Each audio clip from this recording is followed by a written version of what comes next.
Hello everyone and welcome to Talking Gamers match preview of West Ham United against Aston Villa this Sunday at the London Stadium. Gonzo, may you please kick us off with your thoughts on Villa, please? Yeah, Villa are basically doing now what they probably wanted to do for the past 2 or 3 years because they had really good investment, Geo, and they've eventually stumbled upon the managerial answer, and that's no bad thing. I don't mean that to be detrimental at all because I still feel that Everton have been at this game for quite some time now. When I say this game, I mean getting rich investors in, and then trying to work out what your strategy is for the club going forward, and then finding that right manager. Everton still possibly haven't done it. What I like about Aston Villa is they made the decision early. They were decisive. I guess the writing was on the wall a little bit when I don't know much about the club, but Michael Beale was there, wasn't he, as Gerrard's assistant? When he went off to QPR, and then subsequently went to Rangers. I think things started to drop off a little bit then. But what the ownership or the board or whoever it was, Aston Villa did very, very quickly was make a quick decision. Number one, in deciding to dispense to Steven Gerrard, and I think they really showed West Ham up with that one, because what it's allowed them to do is just move away from the relegation zone really, really quickly and really easily, and do it sort of before the halfway point in the season. They identified who their potential manager might be, and Unai Emery approached Villarreal. They weren't put off by the fact that maybe he wasn't brilliant at Arsenal. And I think, again, if I compare them to us, I don't think we'd have done that. That's not something that we'd have identified. I think we'd have looked at the Arsenal form as reason not to get him, rather than what he'd done in European competition. Obviously, left Arsenal, went back into Europe, did well again. He got a really good record in the continental competitions, hasn't he, Emery? So they went and got their man, paid the compensation, €6 million, quite possibly. Looks like the whole thing was done very, very well. Yeah, club heading in the right direction, really. They've always been quite ambitious, but like you said, it's never really paid off, if you like. And I think Steven Gerrard was a risk because I was always wary of what he did with Rangers in Scotland. I didn't think it was as good as it was being made on elsewhere. And like you said, Michael Beale always got the plaudits at Rangers, and it was sort of he was the man behind it all. Then he went to Villa. Emi Martinez spoke about Michael Beale quite glowingly, said, "Oh yeah, he's the one that does everything on the training pitch and stuff. It's not the manager." And then, like you said, when he went to QPR, it felt like the writing was on the wall for Gerrard before the season even started. It was a bit like, well, how is he going to cope without Michael Beale? And well, we found out the answer. He didn't. Getting an Emery, I thought it was an okay appointment, to be honest with you. I thought he was a good manager, but will it work at Aston Villa? I'm not too sure, because I think that you could be a good manager and go there and it doesn't work. You're not the right fit. But based on what we've seen so far, it's been very impressive. And coming up to this summer, it looks like it could be a big one for the club, where there's probably a few players that need to move on and then need to invest heavily again, but need to invest heavily and bring in players that Emery can work with, because the results have had an immediate upturn since he's arrived. They're playing some good football. They've got some good players in that squad. They've always had good players, Aston Villa. They've always got them. Even it doesn't matter which manager it is. You go back to Villa, there's good players at that club. They can spot talent. They're not afraid to pay the big bucks to get them in if they have to. And I admire that to some extent. I think if it works, I say genius, but it's the right thing to do. But if you get it wrong, you look a little bit silly and you waste a lot of money. But some of the players now they brought in with the Jack Grealish money is now starting to come through as well. And it's 2 managers later, but Emery's starting to get a tune out of them, kind of thing. And in the sale of Danny Ings is exactly what they needed to do. It's decisive, like you said. The owners were decisive in getting rid of Steven Gerrard. There was three clubs decided that the World Cup break is actually the perfect time to get somebody new in and let them have that alongside Wolves and Chelsea. And then they've been decisive with Danny Ings, saying, well, Emery can't really get the best out of him. He doesn't really suit what we're doing, so we'll let him go now. Get 50 million, take advantage of West Ham being a bit desperate, get that 125 grand off the wage bill, kind of thing, and then in the summer we can reinvest again. You've got Duran in as well to replace him, who looks like a really bright prospect too at the club. So you've been impressed by what Emery's done thus far? Yeah, I am actually. Yeah, he looks like a safe pair of hands, actually. And what might not have been good enough for Arsenal will be plenty good enough for Aston Villa. There's a massive pressure at that club, Arsenal. They have to be seen to be winning or contesting, the top four regularly. Actually, Aston Villa, I think, would be more than happy with, aiming for that seventh place or whatever it might be in the league. And if they do get into a European competition, we've seen it ourselves. Look, I mean, we're almost through to the quarterfinals now. We're through to semis last year. If you can get in there and Emery can get Aston Villa into Europe, then they have a chance with him, particularly bearing in mind they have the funds, because most of the rich clubs are just in the Champions League. Now they fragmented the European competitions even further. He has a chance of winning a trophy for Aston Villa. And that's got to be good. They're not going to win the league. And the more they nail down and screw down those financial fair play restrictions and then start adding profitability into it, it's only going to become more and more of a closed shop. They're just basically stopping people spending, aren't they? That's the idea. So actually a cup or just a trophy of any kind becomes success. And I think Emery is the right man for that job.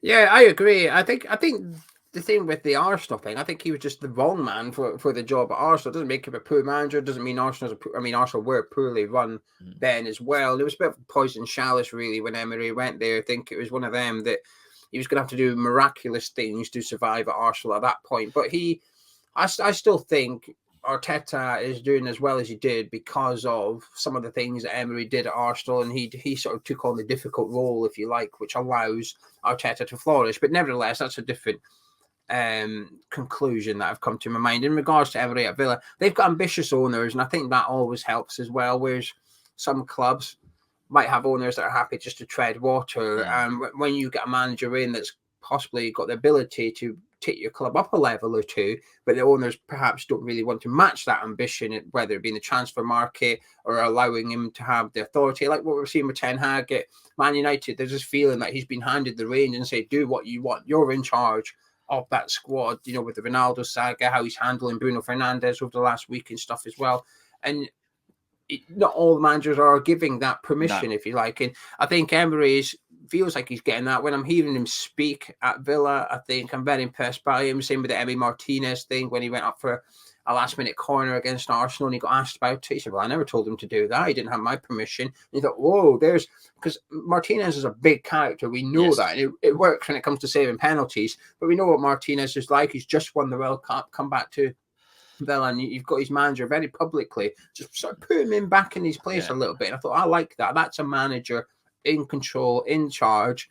And in the summer, if they get it right, it is a big if they get it right. I agree with you. I think they could be a club that should be challenging to win a domestic cup next season, comfortably in the top 10, and just having a couple of boring seasons, really. And as a fan, it's not the best thing in the world. You want emotion, you want to be excited and whatever. But actually, I think stability can be somewhat underrated in the Premier League when you're not one of the typical Sky Sports 6 or whatever. I think there's a few seasons of just being in the top 10, staying away from relegation. Actually, I think it can go a long, long way. Well, I was ready to ask about next season, but I think I've already got your answer. But you're confident they'll kick on a little bit? Oh yeah, good, good. And it's not just ambition and decisive, ambitious and decisive ownership. That helps, I think. Players you admire? Really like Buendia, Geo. Thought he was a really good player at Norwich. Didn't quite work out to start off with, and then you never really felt that Gerrard particularly fancied him. And then he got a new toy really quickly, Gerrard, in Coutinho, didn't he? Got Coutinho on loan. Thought, oh, look, this is my new shiny toy here. I've had this toy before. I don't want to play with this one. Thank you. Never mind, Buendia, off you go. But I like him. He's sharp, got a sharp mind, turns quickly, a decisive, take that word again, decisive player, tricky, really good, but not tricks for the sake of it. Really knows when to release the pass, the final ball, whatever he's going to do. I think he's a really good player. I've always liked Ings for his leadership qualities. I think the more it goes on, the less leaders we're seeing in football now. And, I don't say that in hindsight now because he might be in the team and playing well. I've been saying this for years about him. I such a quality to be able to bring those around you and have those around you playing well and organised and be vocal. And funny enough, I was watching when I went to the Brighton game, and I haven't mentioned this on a video yet. So when I was right behind the goal, as you'll know, Areola was shouting, but he's got a really quiet voice. He's not audible. So he was instructive. Oh my word, that's such a big bloke, got such a little pipsqueak voice. Ings has got this booming voice. There's instruction. Mings, sorry, not Ings. I thought you said Ings before, but I thought I probably just misheard him. But you've definitely said Ings twice now. Mings, yes. Mings, thank you. Sorry, there you go. Annie Dings. No, I'm talking about Tyrone Mings. And really big, booming voice.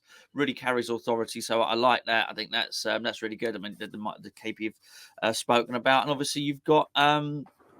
what's his name up front? Ollie Watkins has made that position his own. I mean, he wasn't cheap, Watkins, but now he's really coming to the fore now and looks, looks like a really effective Premier League striker.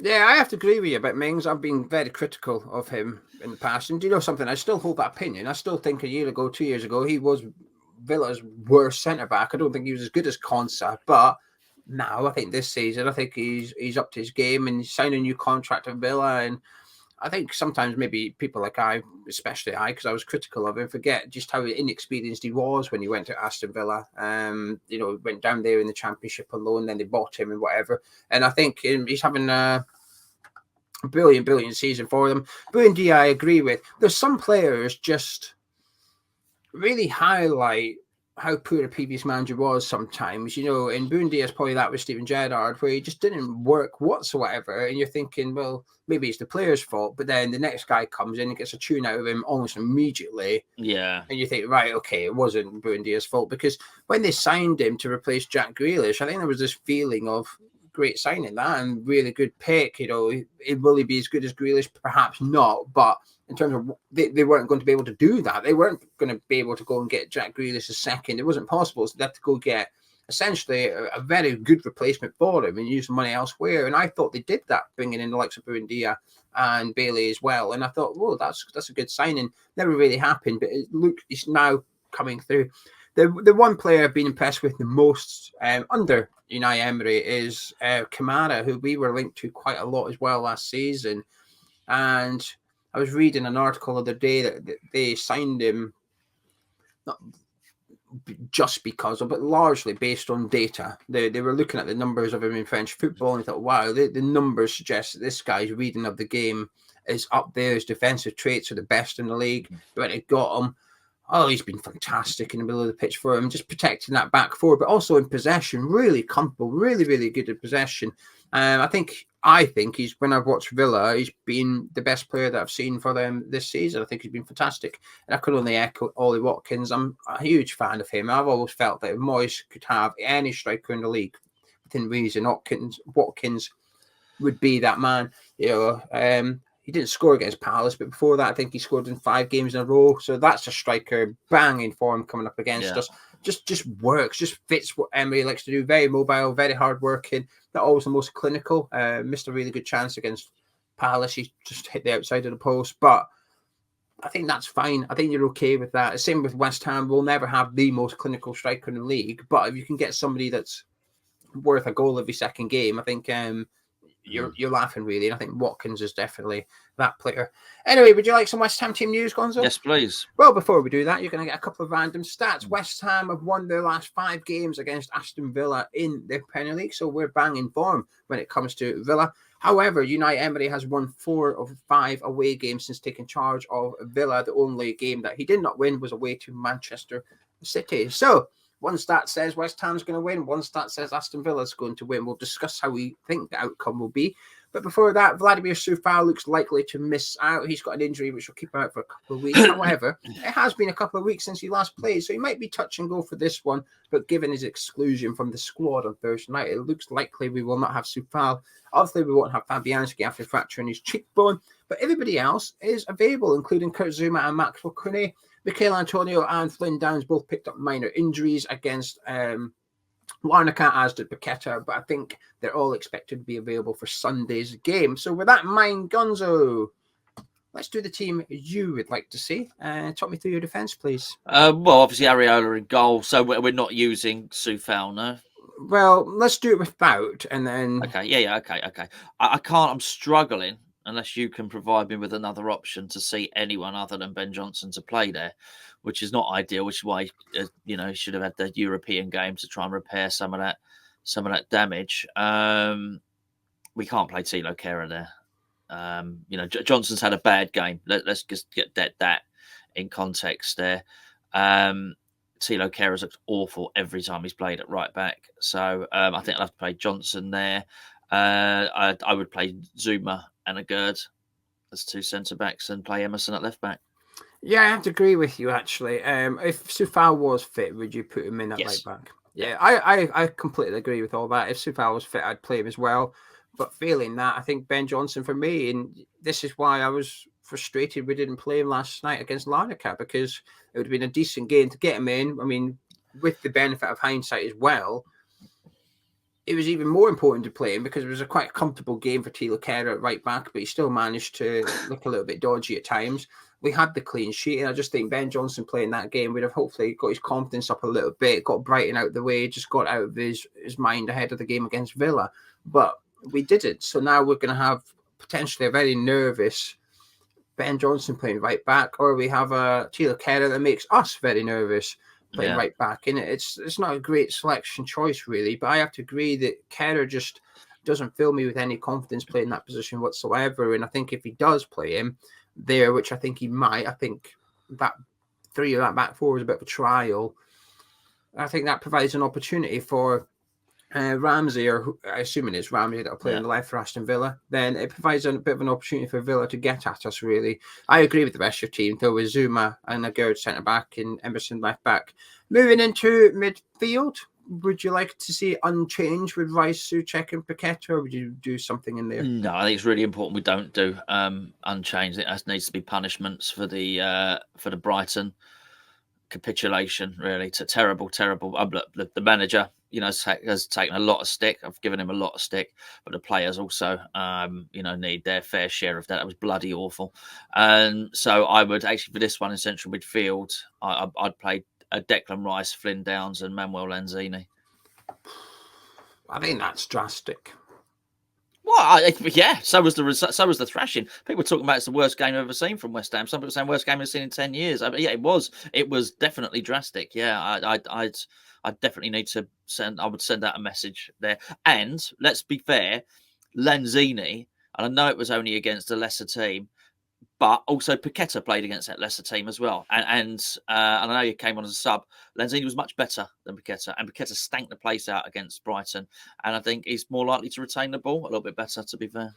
Yeah, I mean, there's no debating whether they were poor against Brighton. They were the 3 of them were really poor, and I thought Paqueta, and that was the worst game for West Ham since we got him. And I thought his attitude was shocking. I do think an element of that was in the second half getting moved to sort of a right midfield position. Sure. I think it was a stupid decision to do. But I think Rice obviously has to start. In regards to the other 2, I think they looked good for 2 or 3 games previous to the Brighton one. And while I don't want to necessarily completely agree with Declan Rice when he says Brighton have a unique way of playing, I do agree with that. Brighton do have a unique way of playing. And we didn't suss it out whatsoever. We played into Brighton's hands with our pressing. We made it easy for Brighton. We let Brighton play the way that Brighton want to play, and it was horrific. And it was one of the worst performances in years. I can't remember the last time we played that poor. I can't even remember. I've been trying to think, when was the last time I felt that we played that bad? I don't know. I don't even know if there was a performance under Pellegrini that bad, but certainly under David Moyes, that's been the worst one for me. So I'm going back to Bilic, thinking, was the one of there? And I'm trying to exclude the cup games where we get put out by a lower league team, because I think that's different. I'm talking about league games here. So I think, to get at Villa, I think you're going to have to be physical in that midfield. I think Kamara missing for Villa is huge, massive. So they're going to have a little bit of something going on. They're going to have to bring in somebody, Dendonker's also unsure at this point in time. So if he goes for just bringing somebody in, it's probably going to be Callum Chambers, which that's got to give us a bit of an advantage in midfield. But the only other thing you can do is start shuffling the deck a little bit and bring McGinn back into midfield, but then he's impacting what has been working on the side of the pitch for him. So I think there's an opportunity for us in centre midfield on Sunday. So I'm going to stick with Rice and Souček, and then I almost want to drop Paqueta, but who do you bring in? It can't be Fornals. I'm not sure. I don't think Downs is. It's just too defensive. I think you need to have somebody in there that's a bit more creative. So that leaves Lanzini. Did look good against Larnaca, but it was only Larnaca. So it's a bit between them two. But I think by default, I'm going to stick with Paqueta because of how good they had been in previous games. So But you've only got one change from the Brighton game so far, which is yeah, I Zuma. know this is and it will still only be one change. My Right, front okay. three is Bowen, Ings, and Ben Rama. I assume you've got the same. Yeah, which is why I needed to make the change in defence and in midfield because, yeah, you got as much as I was impressed with what I saw from Cornet, and I would like him on the 45-minute mark. Yeah, he's definitely like a sub number one kind of position, if you like. Yeah. But just if you play Cornet, it's Ben Rama that misses out, Yes. and Yeah. So I start don't with want to Ben do Rama that. and start with Bowen. Yeah, absolutely. But what I would do on this one, if I were David Moyes, I mean, I thought what you said so fantastic the other day. When you said, I said, can't even remember it. No, okay. You said that David Moyes said I substituted side Ben Rama, but it could have been anyone. And you turned around and said, "But you don't know, do you, mate? It's just always Ben Rama. You don't take off Bowen. You don't." And it was absolutely right. You're absolutely right. And I would love that being put on David Moyes at a point when he said that. I'd have loved to have to heard you do that in a press conference or something like that. Not to be mischievous, to make David Moyes think. Actually make David Moyes think that, okay, if this is the perception of me, and the outsiders are seeing this, maybe the team are seeing this well because it's not healthy. So what I would do with David Moyes is I would be saying to Maxwell Cornet, and I would do this publicly in a team talk, and I'd be saying, you're coming on 45 minutes, and you are coming on for either Jared Bowen or Side Ben Rama. So boys, one of you's coming off at half time. Go out there, slug it out, do the best that you can, and make sure that it is an equal decision. And if Bowen is the worst of the two of them, then Bowen comes off. And that's what I would do with it. I really would. Yeah. The front three sort of picks itself, but I have to be honest, there's an element of me that thinks I'm not too happy with it. I was tempted to say I would like to see 4-4-2 in match Villa. Villa will play a form of 4-4-2. It's not 100% that because the Bundia will start alongside Watkins on paper doesn't play as a striker. He'll drop back and go into those pockets of space, but on paper it's a 4-4-2. So I thought, could we match him up to get Paqueta out of the team and put on a striker and put him up alongside Ings? Because with this front three, we're not playing to Danny. Funny enough, the reason that Danny Ings left Aston Villa, we're still not playing to his strengths, which is that he does need a partner. And what we saw against Everton, he scored a couple of goals, but his all-round performance, perhaps not Everton, Forest, sorry. Yeah. Scored a couple of goals, but perhaps his all-round performance wasn't the best. He was okay, but he got the 2 goals. Against Brighton, he was poor, he was terrible. He didn't get any service of that, but he wasn't very good. So from what I've seen so far, I would suggest that we need to sort of sort something out a little bit with Danny Ings. But yeah, we're both saying just have Danny Ings up front on his own again. Well, the trouble is Scamacca. Scamacca doesn't look like an option at the moment. He's just, I swear he's gone. He's mentally gone. He's at West Ham in body. Spirit, I think he's gone. I think he's already back in Italy.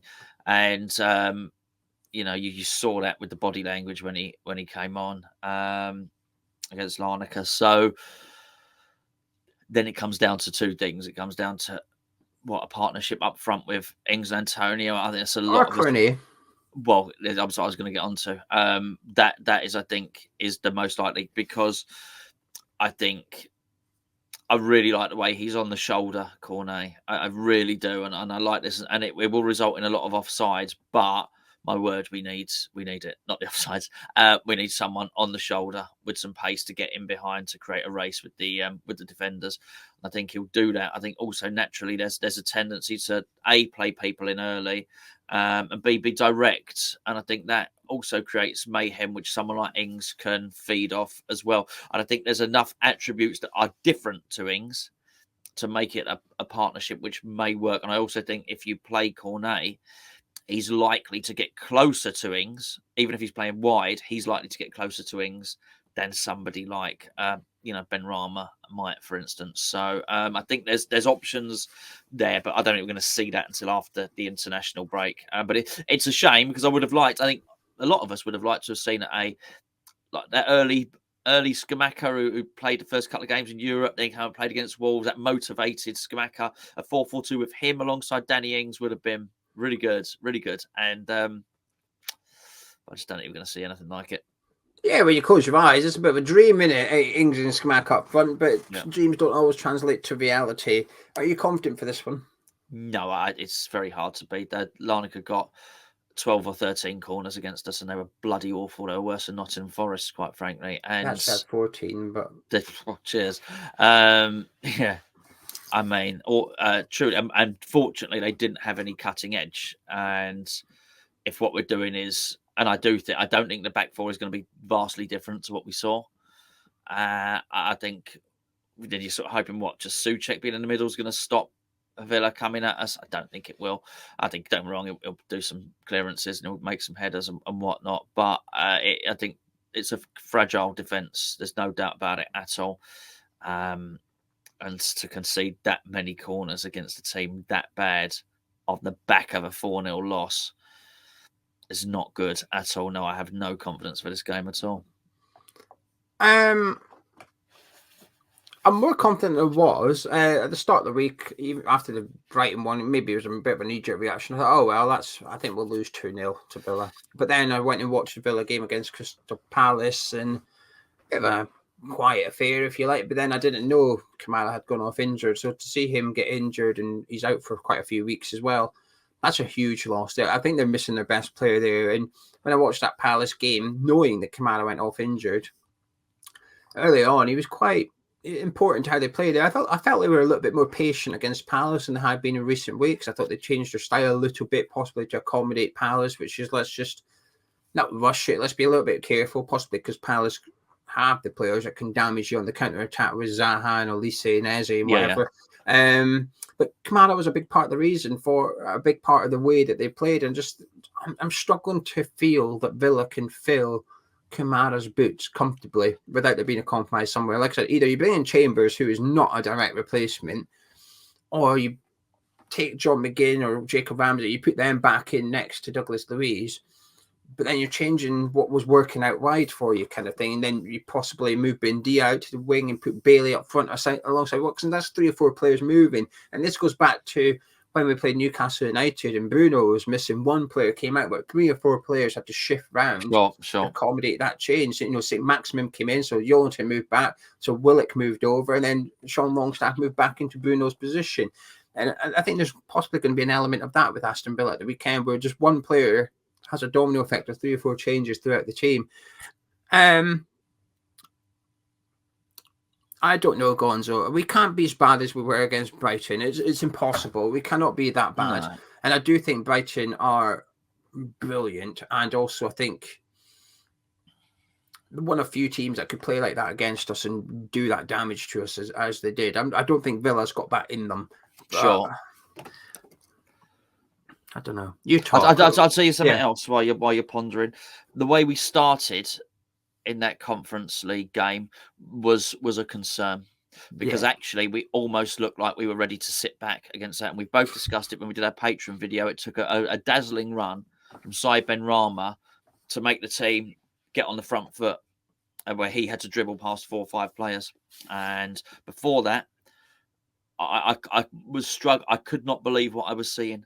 We had this, I'm not going to call them part-timers, because they probably are a professional outfit. They are, yes. But it was, this Cypriot team who have the best run they've ever had in Europe. They're not players on high wages. Burnley would beat them. Let's be honest. Burnley would beat them based on what we saw last night. I think a lot of Championship clubs would beat them. Actually. Yeah, I bottled it. I didn't want to say that.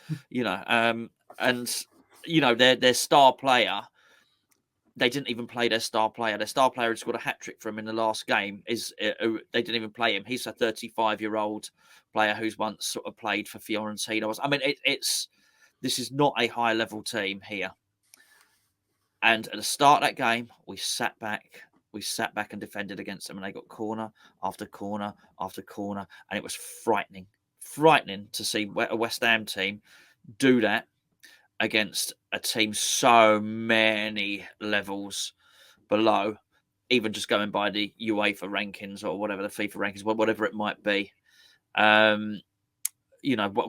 one of our players, the cost of one of our players, we would sort of pay for their team for 10 years. Do you know what I mean? It's horrific, actually. If we're prepared to do that, and we were, I wouldn't advise you go and watch it again, but that's what happened. Then it's really hard to take any from either an offensive point of view of us attacking Aston Villa because we didn't want to attack this Cypriot team, or us defending. It's really hard to take an awful lot of hope going into this game. And sorry about that. I know there's going to be comments on this going, crikey, listening to you lot, it's making me... Sorry, I'll take the brunt of it, not Geo. It's just honesty, though, isn't it? We don't sit here and try and be negative, try and be... I think some people think, if we do a bit of a positive video, you'll get a comment saying, I know you've got to be positive for the sake of it. I think, bloody hell, I wish you'd watch the comments in the other video, because those videos are saying, oh, you're always negative. We're just honest. This is our honest thoughts. If it happens to be negative, it's negative. And happens to be positive, it's positive. As simple as that, really. We just speak honestly, regardless of what the mood is. No, I can't. I don't think we will win. I was sort of thinking, could we get a draw? Kamara, is he that important? I think he is, but can we take advantage of that? And I think that's my problem, Gonzo. I don't think we can. I think there's an opportunity there to exploit Aston Villa in the middle of the pitch. It depends on the lineup. But if I see Callum Chambers starting next to Louise on Sunday, that would mean Louise would be getting forward a little bit more. Chambers will be sitting a bit more. Honestly, if I was Moyes, I'd be going and rubbing my hands into Paqueta. You've got to be the star of the show here. You're up against two centre midfielders. One of them's Callum Chambers. You've got to take advantage of this. Thomas, Declan, physically bully them, get in their faces, make it difficult, and get the ball to Lucas as much as you can. And sit aside and Jai, you're going to have to get back and help out because their fullbacks will come forward. Cash and probably Moreno, they will get forward in support and they'll try and tuck their John McGinn and Jacob Ramsey will try and tuck in field. So you're going to have to be on the ball. But if we do that and we get it right, the consequence is a bit of space and a bit of time for Lucas Paqueta on the ball. He's got to turn up. There's got to be a game where Lucas Paqueta is man of match. He influences it. He's the best player on the pitch. And Sunday might be that opportunity. I'm not saying he'll do it, but it might be the opportunity because of Kamara. Kamara missing is massive. It's the equivalent of us missing Declan Rice. That it's literally the same player, same influence, same ability, but same level of ability within the team. But yeah, I don't have. Bear in mind, I feel that we played into Brighton's hands and Brighton did nothing different. Brighton played how Brighton want to play and we made it easy for them to do that. So how can I have confidence that we're going to take advantage of Villa missing their best player? I don't have any whatsoever. I think we will continue to play we will play the same way Sunday we would have done if Kamara was in that team as we will with Kamara out of the team, which is disappointing, really. So I'm going to say, I normally let you go first, but I'm going to go first because I know what you're going to predict. I'm going to say West Ham 1, Aston Villa 2. Yeah, I mean, I hear what you're saying about all the rest of it. Let's be fair. David Moyes did, judging by his comments in the press conference, did not even know the disciplinary situation with regard to his own player, Flynn Downs, in a game that he's just featured in. Flynn Downs getting a card and being suspended for the next fixture was news to David Moyes. Would you like to know the exact quote? I'll read out the exact quote for those that don't know. This is the exact quote from David Moyes regarding Flynn Downs. He said, he opened his ankle up a bit. He's probably going to get a couple of stitches on his ankle, the bit when he went down. I could have taken him off. I was a bit worried when he got the booking, so I thought I could make that change. But they told me he was already suspended for next week, so I thought I'd take my chances and hope he sees it out. That's horrendous. So he's on the touchline. He's thinking, I may or may not make that substitution. And then, but you know what? I might bring him off now. Even if he's okay, I might bring him off now. He's got a red card. He's got a yellow card. He might get a red card in this game. Somebody, whatever. Let's say it's Kevin Nolan, turns around to him with the iPad and says, "Oh, Gaffer, by the way, that means he misses the next game." Oh, really, Kevin? Okay, thanks for that. That's horrendous. It's horrendous negligence and to be that ill-informed. So with that in mind, once you are armed with that information, does that make you confident that he's even aware Kamara is missing? Probably not. If he doesn't, well, he will do, because West Ham will employ people to study Aston Villa to a T and present their findings to David Moyes. I mean, like I said, the problem is we would have done that for Brighton and presented him with this. our answer was, well, let's half press them, which is exactly what they want you to do, and then they rip us apart. So yes, and no. I mean, West Ham will employ people. Well, again, we're maybe giving them a little bit more credit than they deserve. West Ham should supposedly employ people which should arm David Moyes with the knowledge of who's on a booking going into a European tie. But that doesn't mean, having knowledge is one There's thing. Only two of them as well. Bonham was on the other one. He was sat on the bench. Using the knowledge is quite another, or even absorbing the knowledge. So, yeah, I mean, am I confident that David Moyes is going to either know the significance of Kamara in Aston Villa's team, or be able to implement a tactical plan to circumvent the tactics that are going to be put into place because Kamara's not there? No, I don't have any faith in that at all. I think we're going to lose. I think we're going to lose 2-0, and I think we'll feel we've got away with one if we do, because it's not 4. Anyway, if you're somehow still enjoying this preview, hopefully we've not made you too dependent. Well, Villa fans have thoroughly enjoyed it. Subscribing. I might be hitting the bell. I might be over-exaggerating the absence of Kamara, but based on what I've seen a lot of Aston Villa as well. Based on what I've seen, I stand by it. That's my opinion. I think he's that good. But if you enjoyed this preview somehow, please do drop a like on it by clicking thumbs up. And the bell.